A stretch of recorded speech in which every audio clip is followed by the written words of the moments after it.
It's time now for Right versus Left with Russell Quirk and my old mucker, Stephen Pound. He's back in the chair. We've got the yes-no quiz coming up later, Stephen. Yes. So, yes. A few weeks back, I sat here and the legend in his own lunchtime, Matthew Stadlen, sat over there. And he invited me to Notting Hill Carnival. He said it's a great family event. Lots of fun. Lots of multiculturalism, lots of diversity there. But I'm looking at the stats, and we had a couple of people who was attacked there that subsequently died. We've had over 300 arrests, multiple emergency workers attacked in the streets, knives recovered, crime left, right, and centre, businesses boarding up their shop windows. This is not a family occasion, is it, Russell? No, it's anarchy. It's not a cultural festival, it's a crime festival, is what it is. It's Festival of crime? It is. It's a celebration, big inverted commas, of crime. It's an excuse for lots of crime.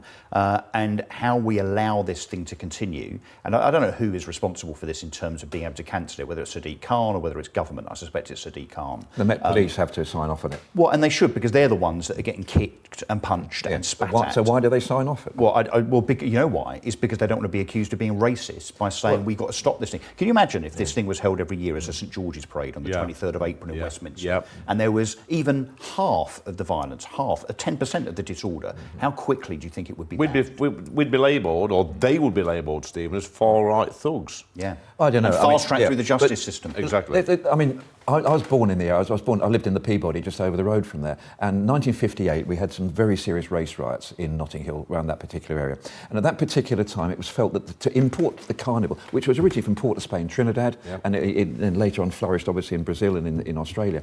The idea to actually have that as a celebration of community, not necessarily Caribbean community, but the local Notting Hill community. This was a time of Rackman. This was a time when we were under a lot of pressure on the gate, and it was a good idea. What's happened now is it's grown exponentially. It is no longer that merry, cheerful, police officers having an ice cream with somebody and women wearing fantastic garments. But why can't we admit that, Stephen? Well, I'm sorry, I'm admitting it here and now, and I'm born and bred West Londoner. I know the patch, I know it very. I've been to the carnival many, many times, and mostly with the police as an observer. And I have to say, nobody really enjoys it after dark. I used to say to the police, what happens if it rains? They said, well, when it rains, that's bad, because when it doesn't rain, people can see the different gangs. When it rains, everybody's up close together. So the police admit that the whole thing then is proliferated by gangs, people selling drugs, causing trouble, attacking people.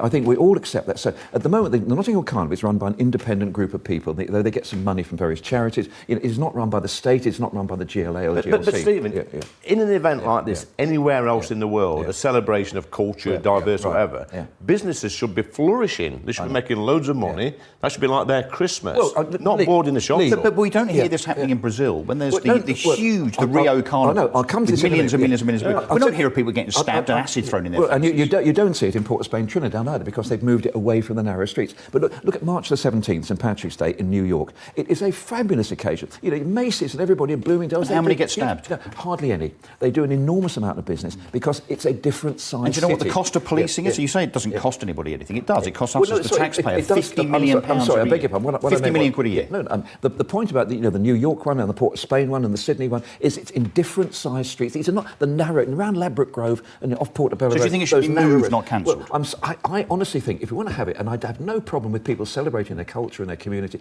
Hyde Park has got to be the place. I don't care what you say. I'm not sure it would reduce the crime. We've got to go for ticketing as well. Ticketing? Yeah. I think you can't just have people rock up there. We've got to have some idea. Don't give it to the Oasis lot, though. It'll be an absolute disaster. Well, no, there'll be dynamic ticket pricing then, won't they? And so that there'll be... So like a wristband style system where you can hop in and hop out. What's wrong with that? I don't think there's anything wrong with it, Steve. If it saves lives and stops policemen getting attacked and stops all these knife crimes, then I haven't got a problem with that at all. I'm sorry, I look at the face of Cher Maxman, the young woman we talked about. I look at that woman's face, an innocent young mother. It's supposed to having a good day out, trying to intervene to stop a fight, and she's been... Brave woman. Well, absolutely. And what's going to happen to her kids for the rest of their life? And what's going to happen to the people who did the killing?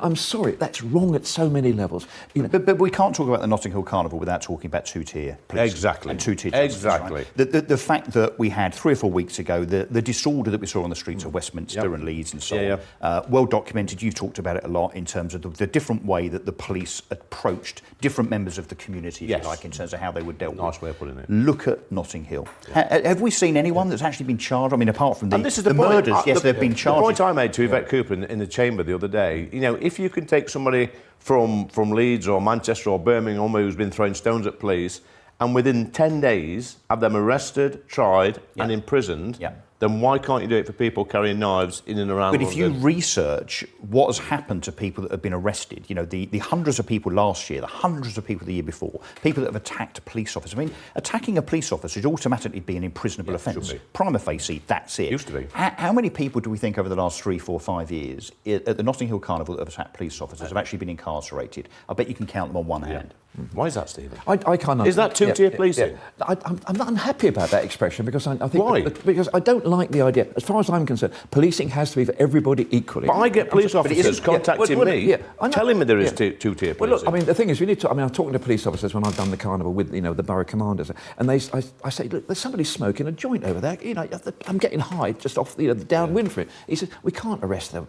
I said, what do you mean? He said, what about lads in Birmingham roundabouts with machetes? I mean, they didn't arrest them either. Well, no, I'm sorry. You see, anybody with a machete in the Notting Hill Carnival is going to get their collar felt, no question about it. There's no way that the old bill will stand back when somebody's got a machete. Well, hold on a minute, Stephen. Just a few weeks back, like Russell says, in Birmingham, they were telling people to hand their machetes into mosques, at the local mosque. So you don't get nicked. Well, we're talking about the Notting Hill Carnival. I mean, there's certain services in We're talking about policing as well, two-tier policing. Yeah.